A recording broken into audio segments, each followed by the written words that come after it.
এখন আমি কিছু মশলা বানাই, নিজের আতর বানাই মশলা দিব। প্রথমে আমি লই নিলাম থোড়া মরিচ, মশলাগুলো থেকে মশলা আমি দিয়ে আপনারা দেখাই। আজকে আমি মশলা বানাই। তারপরে আমি দিলাম কিছু পাঁচফোড়ন,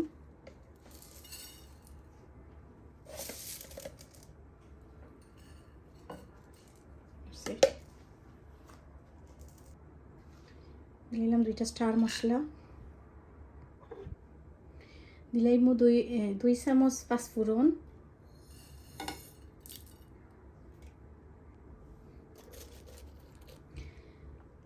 দিলাম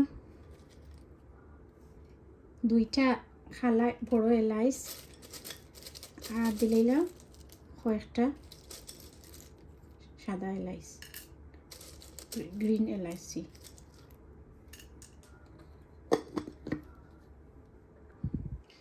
দিলাম সিনেমন স্টিক,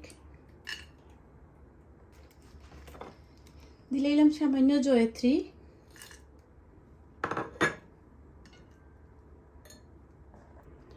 আর আমার কাছে জায়ফলের গুঁড়া আছে, আমি দিলাম জায়ফল গুঁড়া। আর আমি দিলাম ধনিয়া, আস্তা ধনিয়া।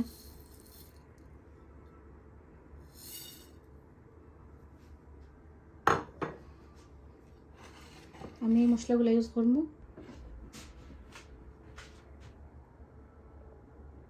দিছি, আর এখন আমি এগুলা ভাজি লিমু।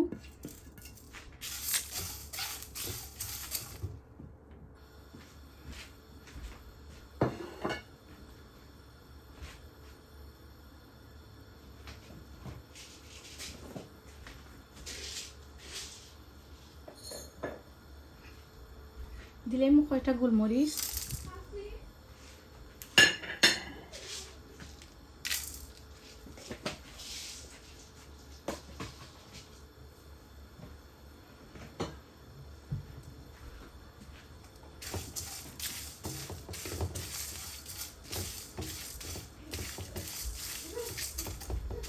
দিয়ে ভালো করে লাগাই দিম।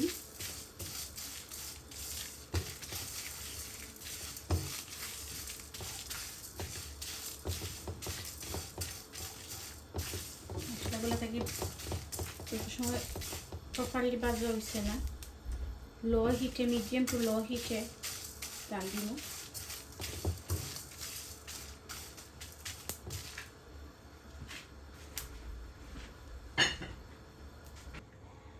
মশলা ভাজা হয়ে গেছে, খুব সুন্দর একটা স্মেল বার হয়েছে, খুবই সুন্দর, পুরা গড় মৌ করে এই স্মেলে।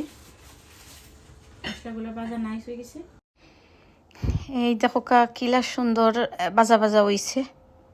এখন আমি ব্লেন্ডার মেশিন বার করে নিলাম, আর এখন আস্তে আস্তে মশলাগুলার আমি গুঁড়া করে লইমু। এই যে গুঁড়া করবা লাগে আমি একটা ব্লেন্ডার মেশিন বার করছি, এই যে ঢুকাইয়া ব্লেন্ড করে লিয়ার, মানে পাউডার করে লিয়ার, গ্রাইন্ডারও গ্রাইন্ড করি। আর এই যে দেখো মশলাগুলা ওই গেছে। এখন আমি একটা প্লেটত লইয়া আপনারা দেখাই দিমু মশলাটা কিলা হয়েছে।